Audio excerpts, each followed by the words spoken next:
بسم اللہ الرحمن الرحیم۔ بسم اللہ الرحمن الرحیم۔ آج کی ہماری ویڈیو خانہ کعبہ کے متعلق ہے،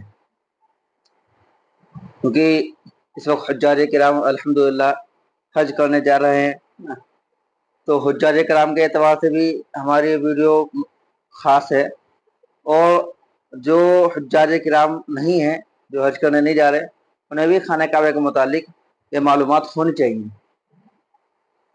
کہ خانہ کعبہ کے اندر جو چیزیں ہیں، مخصوص چیزیں، ان کے کیا کیا نام ہیں، وہ ہم سب کو جو ہے مختصر طور پر معلوم ہونا چاہیے۔ سب سے پہلے جو خانہ کعبہ کا یہ کونا ہے، یعنی یہ دروازہ ہے، دروازے کے ساتھ جو ہے یہ کونا ہے، اس کونے پر حجر اسود ہے، اس کو رکن حجر اسود بھی کہتے ہیں نا۔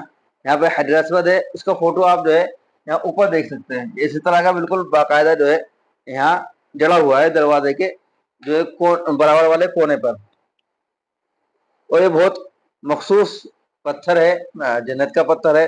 آتا ہے حدیث پاک کے اندر کہ اللہ کے رسول صلی اللہ علیہ وسلم نے فرمایا کہ جو اس کو چومتا ہے تو اس کے گناہ یہ پتھر لے لیتا ہے۔ وہ سارے فضائل ہیں، اور کسی موقع پر انشاءاللہ اس کے فضائل آپ کو بتلائیں گے۔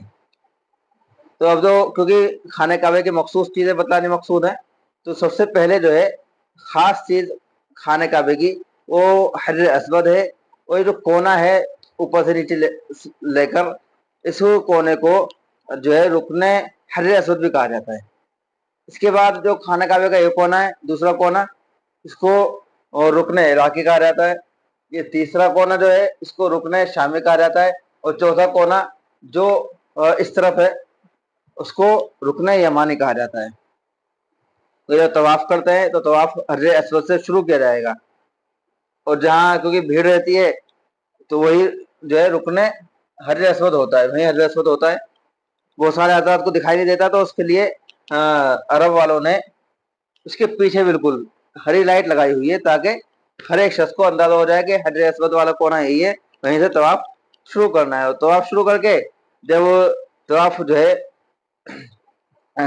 عمرے کا یا جو ہے حج کا طواف کیا جاتا ہے، تو یہاں سے تھوڑا سا عمل کیا جاتا ہے، نہیں اکڑ کر چلا جاتا ہے رکن حجر اسود سے لے کر رکن یمانی تک۔ رکن یمانی کے بعد پھر رکن حجر اسود تک تھوڑا نارمل چلا جاتا ہے۔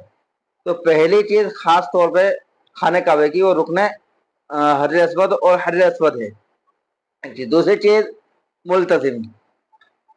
ملتزم کس جگہ کو کہتا ہے کہ جہاں حجر اسود ہے، حجر اسود سے لے کر دروازے کے بیچ کی جگہ جو ہے اس کو ملتزم کہا جاتا ہے۔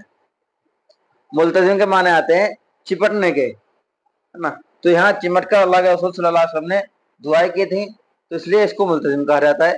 تو جس حاجی کو وہاں موقع ملے ملتزم سے چپٹ کر دعا کرنے کی تو دعا کر لینی چاہیے، لیکن موقع نہ ملے تو پھر کوئی حرج نہیں ہے۔ کسی کو تکلیف دے کر ملتزم پر چمٹنا یہ اچھی بات نہیں ہے، اور یہ جائز نہیں ہے۔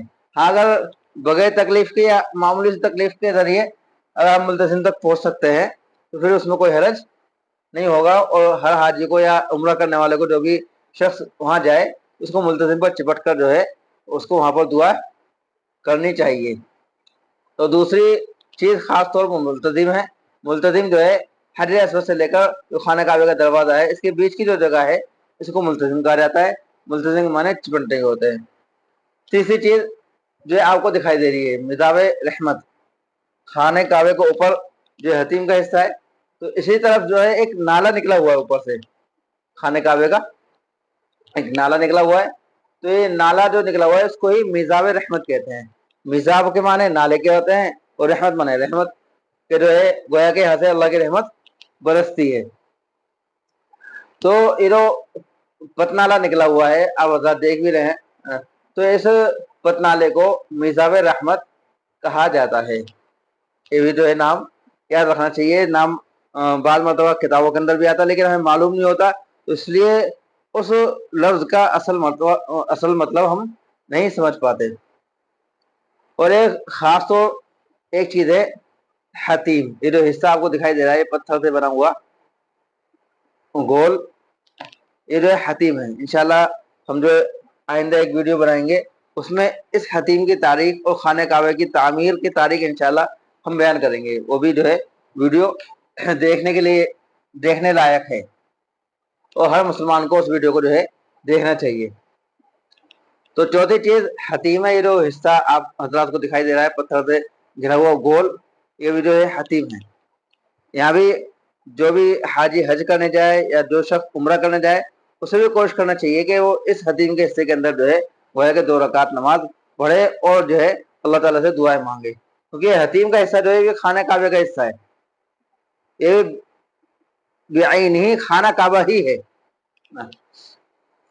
ایک مرتبہ حضرت عائشہ رضی اللہ عنہا نے خانہ کعبہ کے اندر جانے کی خواہش ظاہر کی, تو اللہ کے رسول صلی اللہ علیہ وسلم ہاتھ پکڑ کر حتیم کے حصے کے اندر حضرت عائشہ رضی اللہ عنہ کو لے آئے اور کہا کہ عائشہ جب بھی تیرا دل چاہے خانہ کعبہ کے اندر آنے کا تو یہاں آ کر جو ہے تو نماز پڑھ لیا کر اور یہاں آ جایا کر.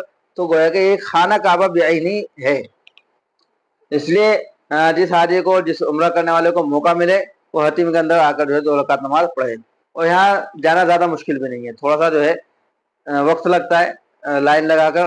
حتیم کے اندر جو ہے مکہ والے, جہاں کے پولیس والے ترتیب کے ساتھ وہ حتیم کے اندر لوگوں کو داخل کرتے ہیں. تو تھوڑا سا وقت, آدھا گھنٹہ, 1 گھنٹہ, پون گھنٹہ جو ہے یا موقع کے اعتبار سے وقت لگتا ہے تھوڑا سا اس کے اندر جانے میں, لیکن جو یہاں آدمی چلا جاتا ہے. تو اس لیے ہر شخص کو یہاں جانے کی کوشش کرنی چاہیے. ہاں بہت زیادہ مشکل ہو اور جو ہے جا ہی نہیں سکتے تو پھر کوئی بات نہیں, پھر دور سے اس کی زیارت کر لینی چاہیے. اسی طرح ایک خاص چیز خانہ کعبے کی مقام ابراہیم ہے, جو آپ کو دکھائی دے رہا ہے گولڈن کلر کے اندر ایک قبہ سا آپ کو دکھائی دے رہا ہے, اور جو ہے سونے کا قبہ بنا ہوا ہے. اس قبے کے اندر ایک پتھر رکھا ہوا ہے, اس پتھر کے اوپر پیروں کے نشان ہیں, پیروں کے 2 نشان ہیں اور کافی گڈھا ہو چکا ہے ان پیروں کے نشان سے. تو وہ جو پتھر ہے اس پتھر کو مقام ابراہیم کہا جاتا ہے. یہ جو قبہ بنا ہوا ہے یہ مقام ابراہیم نہیں ہے, اس قبے کے اندر جو پتھر ہے وہ مقام ابراہیم ہے.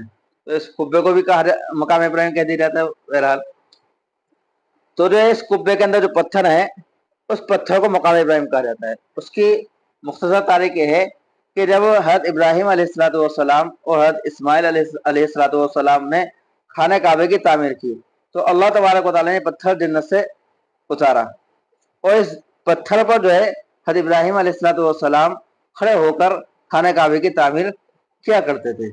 اور یہ پتھر جو ہے پیڑ کا کام کیا کرتا تھا یا لفٹ کا کام کیا کرتا تھا, ہر طرح کا کام جو ہے پتھر کیا کرتا تھا. کہ جب اوپر تعمیر کرنی ہوتی تو پتھر اپنے آپ جو اوپر چلا جاتا, جب ابراہیم علیہ الصلوۃ والسلام کو نیچے آنا ہوتا تو پتھر اپنے آپ آٹومیٹک جو ہے نیچے آ جاتا. اس لیے مقام ابراہیم جو ہے خاص مقام ہے.